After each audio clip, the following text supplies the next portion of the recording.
What's up, my fellow sinners? Welcome back to the Probably Bullshit Pod, episode 20, I believe. Long time coming now here on this episode. Thank you guys, everybody listening, everybody tuning in already. Appreciate all the love and support. Today I got Blake Francis and Nolan Blair, also known as Elder Francis and Elder Blair. That's right, got myself a couple of Mormons, or should I say, members of the Jesus Christ Church of Latter-day Saints.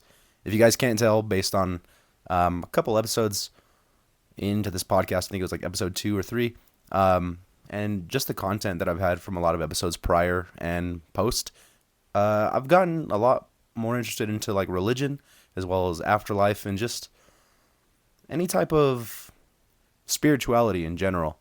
So this was actually a pretty cool one for me, to be honest, because I feel like for the most part, a lot of people who are listening to this podcast or this show in general are either Christians, Catholics, or agnostics, maybe even atheists. But I would bet 99% of the people listening to this episode right now would fall under those 4 categories somewhere.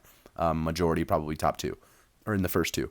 But I think a big thing that caught my interest when it came to the Jesus Christ Church of Latter-day Saints, or as many people would call like Mormons, was just the criticism that a lot of them get and the way that they're perceived in just society and to the majority of people.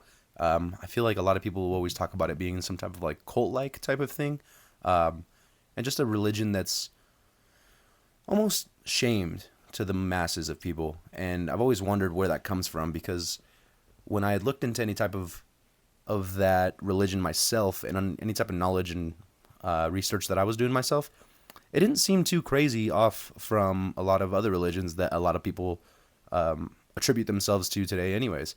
So this was definitely something that made me kind of like perk my ears up and want to learn more about. So yeah, here I was today talking to a couple guys that really were able to break down a lot of things for me. A shorter one today. They didn't have too much time to talk, but still knowledgeable nonetheless. A lot of good information. Talk about a lot of things that probably most people are concerned about. And who knows, maybe I'll even have these guys back a couple times in the future, maybe, to talk about some more stuff, some more questions that we didn't have the time to get to today. Short and sweet, but I hope you guys enjoy just as much as I enjoyed recording. Again, I appreciate everybody listening, anybody tuning in, anybody even listens to these intros. You probably skip to the good part. Who cares? Either way, thank you for tuning in. I appreciate it. Share it. Comment, like, subscribe. Tell your people about it. Tell your grandma. Tell your grandma's Sancho. Tell her other side family. Tell everybody you know. Tell your dogs, neighbors, best friend. We're in here. Probably bullshit. Thank you. Let's get to the show.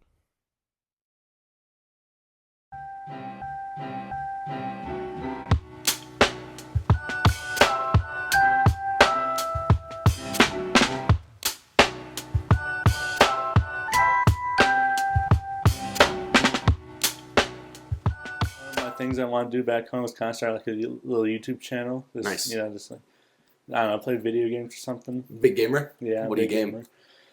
I like shooter games, like Nice. Red Dead Redemption. If it's a shooter and it's got a good story, I'll play it. No, I agree. Nice. What other stuff you doing? Just gaming for the most part, like streaming type of thing? Yeah, like streaming. Nice. Yeah. Heck yeah, dude. Honestly, yeah, this is I got this job a while back where I was just working on my own for the most part, and I was just like checking gas lines and stuff. Mm-hmm. And in doing that, I was working a lot by myself, and I was able to just have the entire day just listening to music. That's cool. And after a while, I was realizing I'm listening to the same music over and over and over. So I got into podcasts. Started listening to podcasts just insanely, heavily on so many podcasts. Yeah. And it got really interesting, and I just thought, like, geez, these are great conversations that people have. I should do this someday. Yeah. And I thought that for like 2 years and finally just decided to really buckle down and start it. So, Again, sorry, introduce yourselves. I guess I'm recording now too, so you don't have to look at the camera or anything. But So I'm Blake, or Elder Francis by the title. Yeah. And I'm Nolan, or Elder Blair is by the title. Beautiful, beautiful. Thank you guys again for doing this. I appreciate it. Of course. Making any type of time at all. I know you said you don't have much time. So we'll kind of just get into it for the most part.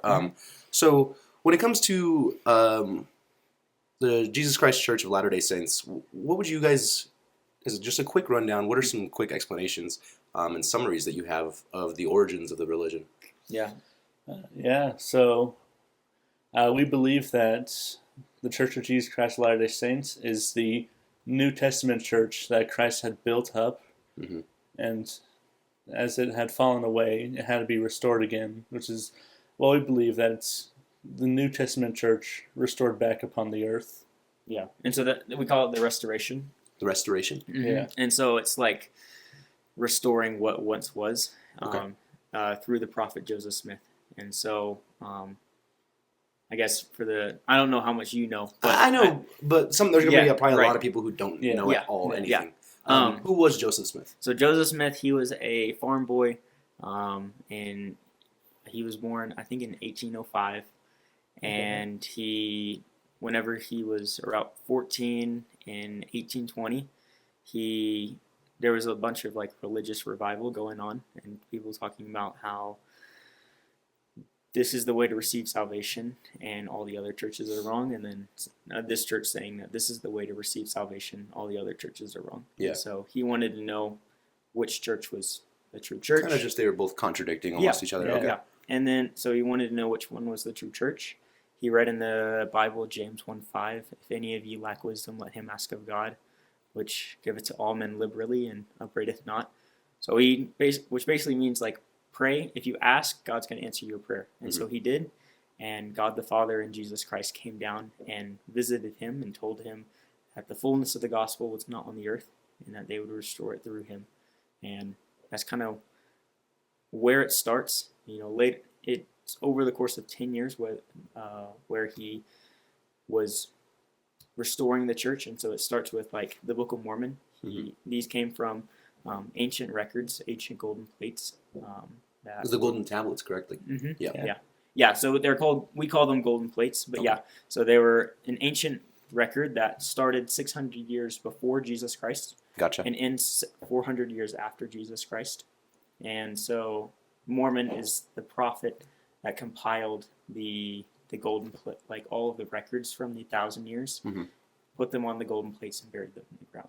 And so and then Joseph Smith, he was led to the plates. He translated through them from the language that they were in. And then What language was that? it was like an ancient Reformed Egyptian. I think it's called Okay. Reformed Egyptian. Yeah. And he was able to translate? Through Yeah. the power of God. Gotcha. Okay. Yeah. And that's why like we invite people to read it and pray about it, because and also kind of with that, Joseph Smith, he was able to have that authority to restore Jesus Christ Church through holy messengers like John the Baptist. He came and he gave him what we call the Aaronic priesthood, and then Peter, James, and John came and restored the Melchizedek priesthood. And so that's why we're called elders, is because we hold the Melchizedek priesthood. Gotcha. And so I was going to ask about that. Yeah, where that term came from. yeah. Yeah. And so that's what that comes from, is the term Melchizedek priesthood, which is the higher priesthood. Yeah. And so he had the keys to basically be authorized by Jesus Christ to run his church here on the earth, and prophets have kind of succeeded Since then. after. Yeah. It's gone, Yeah. obviously. And it's been Yeah. history since, you know? Yeah. Yeah. What was the choice? What made Joseph Smith worthy of being the prophet? I think it was because he was like one of the, I think the only person who asked which church he should join, because people hear like, "Hey, join this church. We can get you saved through Jesus Christ." Like, yeah, that sounds like the church I want to join. Mhm. But he was the only one who was hearing these from every church over where he lived. I was like, And these were all Christian churches, I'm assuming, at the time, Yeah. correct? Okay. Yeah. and And it's like, which one do I join? They're all saying the same thing. Yeah. yeah. Join this one to get salvation. Join that one to get salvation. What do I do? Yeah. Yeah. I think for me, why Joseph Smith was the one that was called this prophet is, for me, I'm really big into history. And up till that point, like 1776, the American Revolution happened, and this was the first place where religious freedom was able to happen without people being killed for having a different idea than the traditional, church. Yeah. And then even after that, like it wasn't until 1812 where the War of 1812 happened, where we finally kicked Britain off and were able to have our liberty, be able to have religious freedom, where that was kind of the only time where that true freedom could happen, where God could reveal his truth without it, because we can't really take away our agency. That's something that we really believe in, is our freedom to choose. He gives us the option of like this option and this option. He allows us to choose, but he always makes sure that we have the option to turn to him. But some people, they can Do it. they can Do what they will with that Right, choice. yeah, Yeah, for right. sure. I also wanted to ask. So the Book of Mormon is what's kind of a big symbol for sure. Where does the term Mormon come from? And I know a lot of people refer to members of the Jesus Christ Church of Latter-day Saints as Mormons. Mhm. So two questions, I guess. Where does that term really come from in Mormon, and referring to members like yourselves as Mormons? Yeah. And Yeah. is that more considered like a derogative term in any way? Yeah. So it was definitely used as like an insult in the beginning, to like kind of, I don't know, shove it in people's face to The term? Just yeah, Mormon? yeah, to say that we're not Christian.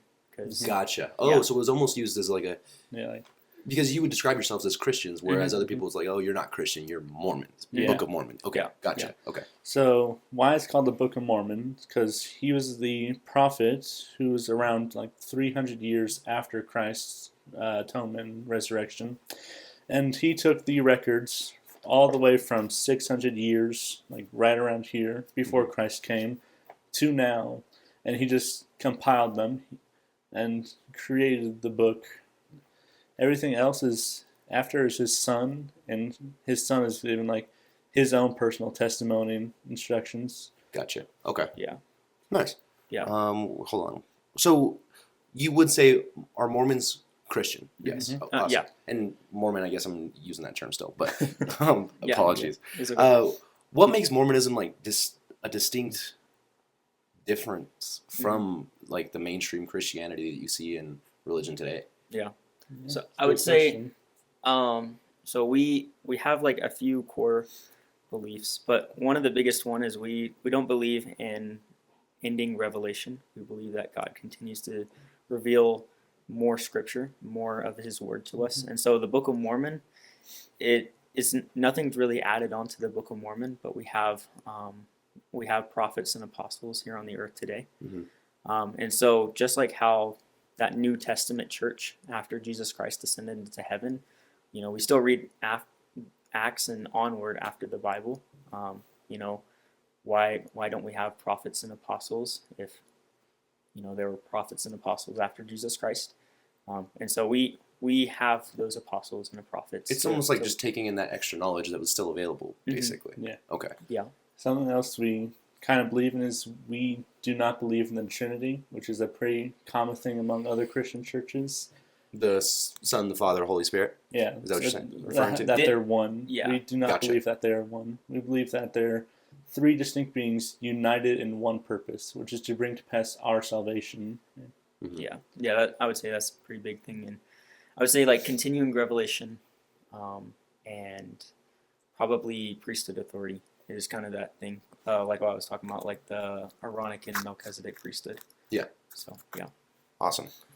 When it also comes to outsiders looking in and having their own interpretation or beliefs of what they want about members of Latter-day Saints, what would you say are some of the most like misunderstood teachings or thoughts that outsiders may have? That we still do polygamy. That was okay. That was another thing too that I wanted to talk about as well. So Yeah. how do you feel and how do you view the history of like polygamy in the church, and what's that like, kind of carrying that as like a modern day member, or a lot of people probably assume that that's still a thing. Yeah. You know what I mean? I think it's kind of goofy that people still think that we still do it. Yeah, it's if you don't know, you don't know. You know Yeah. what I mean? I know. I mean, we did do it in the early days of the church, Mhm. and God commanded it. I believe that. I believe that it was a commandment of God. I mean, God said not to do it anymore, and so that's God's commandment. And so that's kind of like my view on it. I know some people have like different views and different opinions on it. Yeah. I think that's, I mean, I think most members would agree with that. But yeah, When was that change enforced? 1890, I want to say. Late 1800s, sometime around then. Yeah. So if it's said that God reveals the like full truth directly to prophets, has all the ideas, not all I guess, but have some ideas of the whole Book of Mormon meaning, and I guess, how do I want to put this? Has that all changed based on just God imposing different ideas, I guess? I don't know if I'm getting that off right, but I hope you get what I'm trying to say. Could you restate the question? Yeah, I'm so sorry. if God revealed the truth directly to the prophets, yeah. in the first case being Joseph Smith, Right. Since then, where are the changes being Okay. implemented when it comes to new prophets? I feel like a lot of it. So, so for example, I know for like the prophets afterwards. So we have something called Doctrine and Covenants. So that's like the compiling of revealed scripture after Joseph Smith organized the church. And so these are all like revelations that were revealed to us, and a lot of our like a few of the understandings about life after this one. So like the spirit world, for example, that is something that we believe in. It's kind of like a waiting room between after this life and resurrection, is where our spirits dwell and our bodies kind of stay here in that limbo state. And so Doctrine and Covenant section 138 was added to this in 1918. That was like the last Doctrine and Covenants, but things like the Family Proclamation to the World, that was something that was revealed in 1995. And that was more so, I mean, it's not like anything changing our doctrine, but it's more so like restating and showing where our focus needs to be. Like kind of a change of focus, change of almost perspective. Yeah. Okay. And like our most recent prophet, he's that's kind of been restated a little bit, but our previous prophet that passed away, he talked a lot about being charitable and being peacemakers and stuff like that. And so, it's not necessarily like any real like revealed doctrine that's been, but it's more so like leading where the church needs to be. So what has the lineage been of prophets since like the establishment, I guess, of the religion? It has been, I think there's 18 prophets, and you can find them. Latter-day Prophets. So here's the order of them. So it goes Joseph Smith, Brigham Young, John Taylor, Wilford Woodruff, Lorenzo Snow, Joseph F. Smith, Heber J. Grant, George Albert Smith, David O. McKay, Joseph Fielding Smith, Harold B. Lee, Spencer W. Kimball, Ezra Taft Benson, Howard W. Hunter, Gordon B. Hinckley, Thomas S. Monson, Russell M. Nelson, and Dallin H. Oaks is the new prophet as of like a month ago. And how are these appointed? So they're sustained, okay. And so the 12 apostles, they gather and they pray about who should be, because all together they hold the keys to lead Jesus Christ Church. Yeah. The prophet is the senior apostle, and he's able to you exercise all of the keys, and so, but they all pray about who should be appointed the next prophet, or who God would want to be the next prophet, and then it's kind of revealed that way. And the same thing, because Dallin H. Oaks was called as the prophet, there needed to be a replacement for someone in the quorum of the 12, because there's like an empty spot, and so there was someone else who was called, and that took about like a month-long process to find out who was going to be next apostle. So, okay. Yeah, it's really just revelation, inspiration. Yeah, I get it. quick, I just want to Yeah, go ahead. go on something Yeah. else as well too. What are your takes on mission trips for the most part? I believe what the mission trips are now allowed to start at 19 rather than 18. 18, Mhm. and it used to be 21 if I was correct. So well, it's changed a lot. So it used to be, I know at one point it was like 17. Okay. At one point it was 21. It's changed. I think in the early 2010s it was 19, and then it was changed down to 18, and then for girls it was 21, and then it got changed down to 19. And yeah, so What are your takes on that? I guess for the most part, what do you feel are like the pros and what's the purpose in sending out young members like yourselves on mission trips? So, in my opinion, it's to help us learn more about the world because most of our life, actually, probably all our lives, we're with our family. We're close to our friends, but and that's who we're comfortable with. Family, friends. This is to get us out of our comfort zone so that we can experience more of the world, to uh, learn about people, different cultures, other religions, even more than we probably even started with. And, Where are you both from? I'm from Louisiana. I'm from Georgia. Nice. Okay. Yeah. Yeah.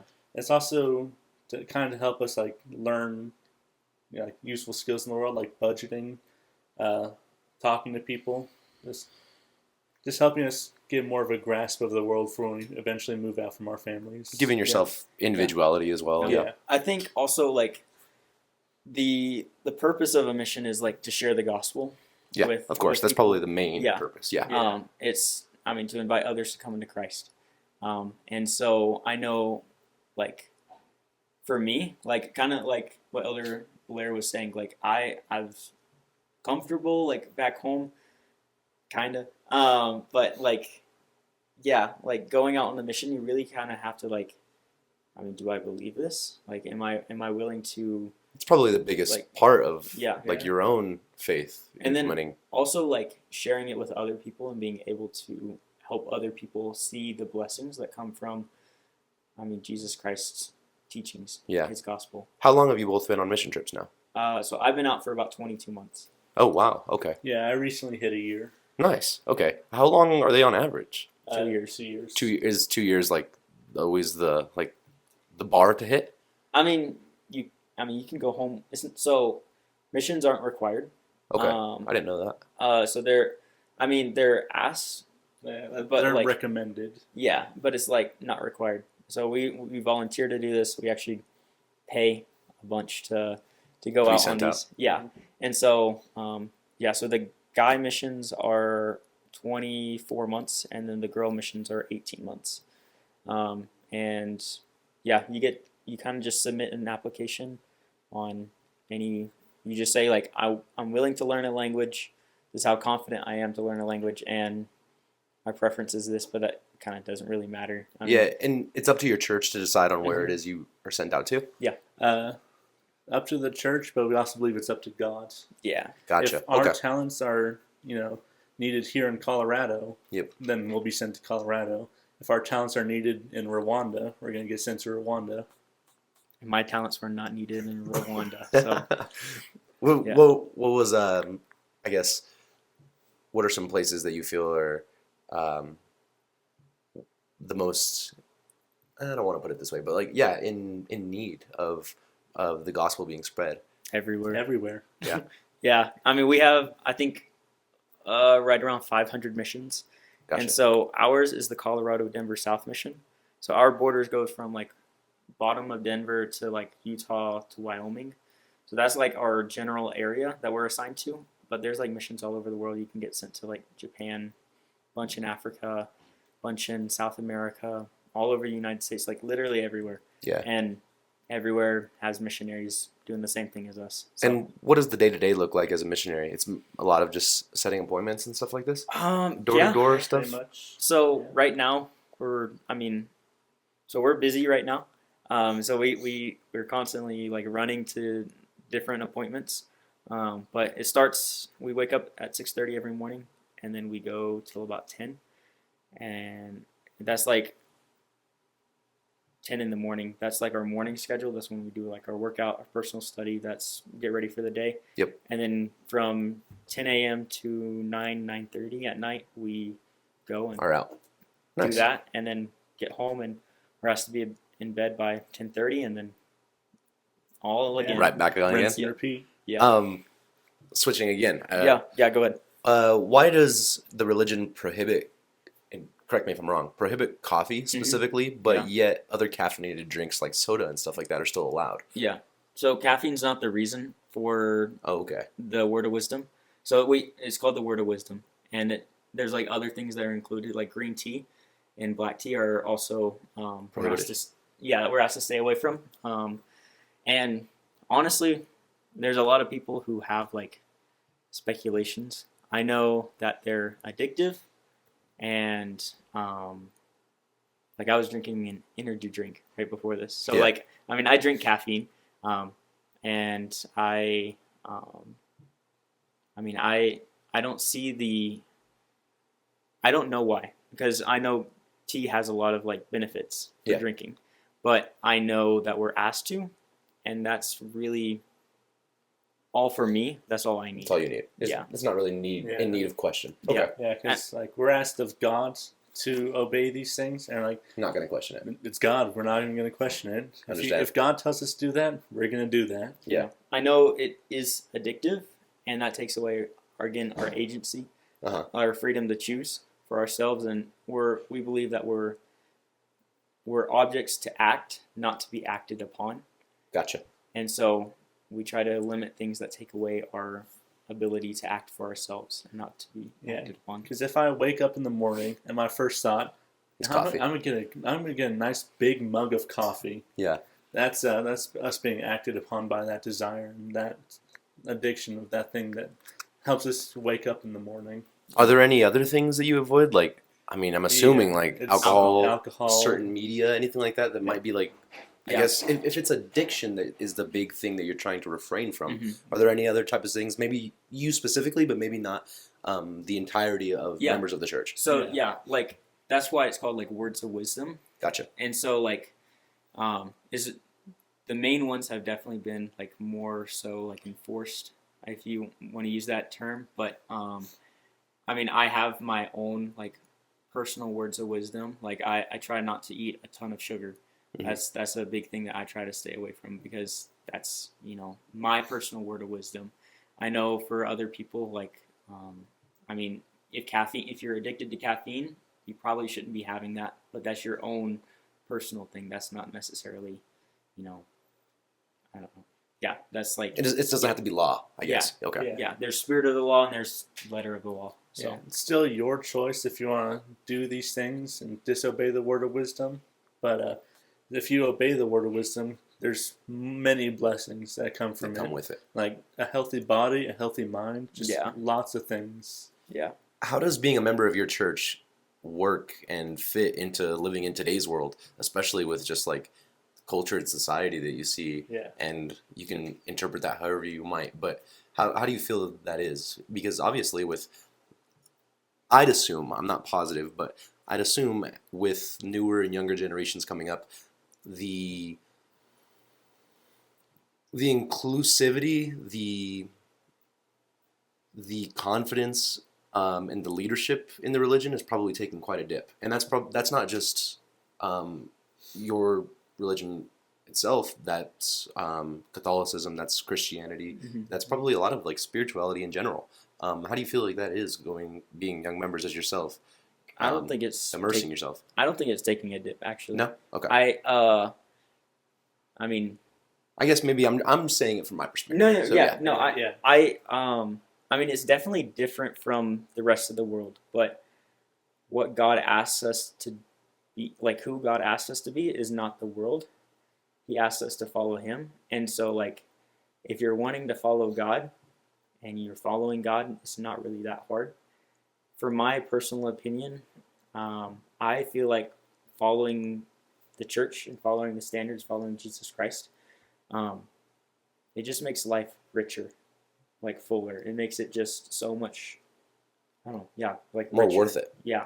I guess if you feel like you have like a purpose in your life, then yeah, it feels more full. Your cup is more full for sure. Yeah. Mm-hmm. I get it. Why do you think this religion attracts so much more intrigue and like criticism than like the average Christianity? 'Cause it's true. Nice. Yeah. I mean, that's literally why I think like, if it wasn't true, the adversary wouldn't attack it. The devil wouldn't attack it. If it, yeah, like, it's true. That's, yeah. Yeah. Do you feel like as time has gone on, when it comes to like people want to talk about the miracles of Joseph Smith and they have like their doubts on him being chosen as a prophet or whatever, but I mean the same types of miracles happen when you talk like your average Christian stories, or your average like stories for Catholicism. Those are still miracles, yet Mm-hmm. people just decide to believe one and not the other. Why do you feel like that is? I don't know. I know, I mean, It's like I people bel- pick and choose, you know yeah, what I mean? I mean, I know people are people, but I don't know. I really don't know. I know I've seen miracles, so yeah. I mean, I know they exist. I know they're real. So When you feel like you've seen it yourself, then you're able to believe it, you know what I mean? yeah, For sure. 100%. I get Yeah. it. Sorry, I know you guys probably got to run here soon too. Yeah. For the most part, why do you believe that outsiders should believe the stories of Joseph Smith and everything that comes with the Jesus Christ Church of Latter-day Saints? So I like believing Joseph Smith is like more. It's more so like believing that Joseph Smith was a prophet of God, Mhm. and that God called him to restore His church. I mean, we don't like. I feel like a lot of people think we worship Joseph Smith. Like, it's Jesus Christ. That's Yeah. what he focused on. Joseph Smith isn't your God. Right. Okay. Yeah. Like everything. Like, yeah, he was a huge like helper with the restoration, but it was like it's restoring Jesus Christ Church. And why I think everyone should join is because it's Jesus Christ Church. Jesus Christ is awesome. I mean, he makes everything better and happier, like everything. So I mean, yeah. How would you feel when it comes to like just the average Christian who just believes in obviously like modern day Christianity? If they feel like they're approached by representatives of the Book of Mormon, that they're like, okay, like no, I've already found Jesus, whatever. Do you believe that like, are they still saved? Are they still able to go to heaven? Yeah. Are they?